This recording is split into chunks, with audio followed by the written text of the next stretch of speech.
ഇന്ന് നമുക്കൊരു സ്നാക്സ് ഉണ്ടാക്കി നോക്കിയാലോ. അതിനു വേണ്ടി ഞാൻ കോൺഫ്ലവർ പൊടിയാണ് എടുത്തിട്ടുള്ളത്.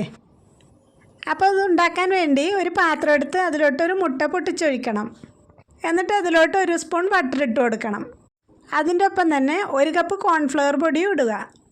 എന്നിട്ട് ഇതെല്ലാം കൂടി ഒന്ന് മിക്സ് ചെയ്ത് കുറച്ച് കട്ടിയായി വരുമ്പോൾ അതിലോട്ട് ആവശ്യത്തിന് ഉപ്പിട്ട് ഒരു മുട്ട കൂടി പൊട്ടിച്ചൊഴിക്കണം.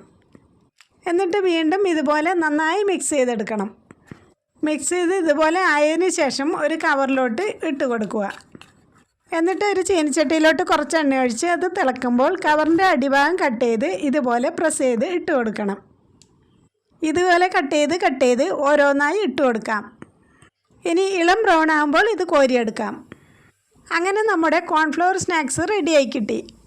ഈ വീഡിയോ ഇഷ്ടപ്പെട്ടാൽ ചാനൽ സബ്സ്ക്രൈബ് ചെയ്ത് ഒപ്പം ലൈക്കും ഷെയറും ചെയ്ത് നമ്മളെ സപ്പോർട്ട് ചെയ്യാൻ മറക്കല്ലേ.